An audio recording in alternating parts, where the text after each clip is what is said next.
ரொம்ப நாளைக்கு அப்புறம் ஒரு அட்டகாசமான இன்ஃபர்மேஷன். இங்கே பாருங்களேன், ரிஸ்க் எடுக்காமல் இருப்பது தான் மிகப்பெரிய ரிஸ்க்.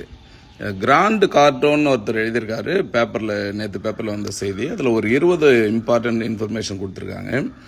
வெற்றி என்பது யாரோ சிலருக்கு மட்டும் சொந்தமானது அல்ல. அதற்கு உழைப்பை கொடுத்தால் யார் வேண்டுமானாலும் அதற்கு உரிமையை கொண்டாடலாம், நீங்கள் உட்பட. வாழ்க்கையில் 2 நிலைகள் தான் உள்ளன, சராசரியாக மடிவது அல்லது வளர்ச்சி பெற்று வாழ்வது. இது எதில் உங்களுக்கு சம்மதம்?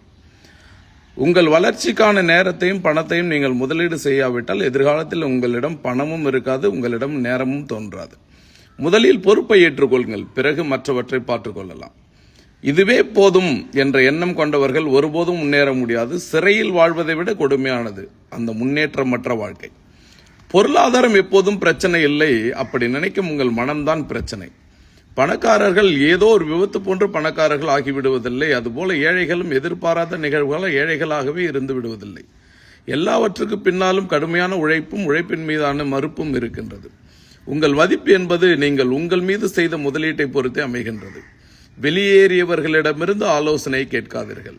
பணக்காரர்கள் பணத்துக்காக வேலை பார்ப்பதில்லை, பணத்தை அவர்களுக்காக வேலை பார்க்க வைக்கிறார்கள். முயற்சி என்ற ஒற்றை சொல்லே வெற்றி பெற்றவருக்கும் தோல்வி அடைந்தவருக்கும் உள்ள மிகப்பெரிய வித்தியாசம். ஊதியம் உங்களுக்கு என்ன தெரிந்திருக்கிறது என்பதற்காக தரப்படுவதில்லை, அதை வைத்து நீங்கள் என்ன செய்கிறீர்கள் என்பதற்காகவே தரப்படுகின்றது.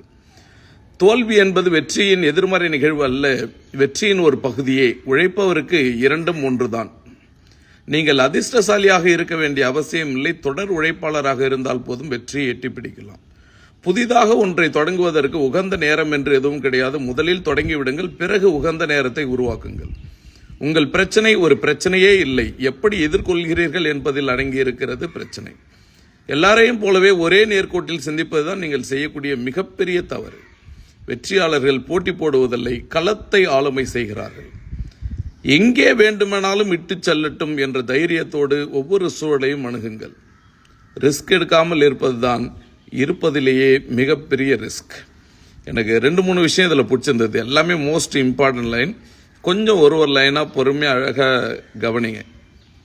ஒரு லைனில் லாஸ்ட்டு தட்ஸ் மோஸ்ட் இம்பார்ட்டன்ட். அப்புறம் அதுக்கு முன்னாடி எங்கே வேணாலும் விட்டு செல்லட்டும் என்ற தைரியத்தோடு ஒவ்வொரு சூழலையும் அணுகு.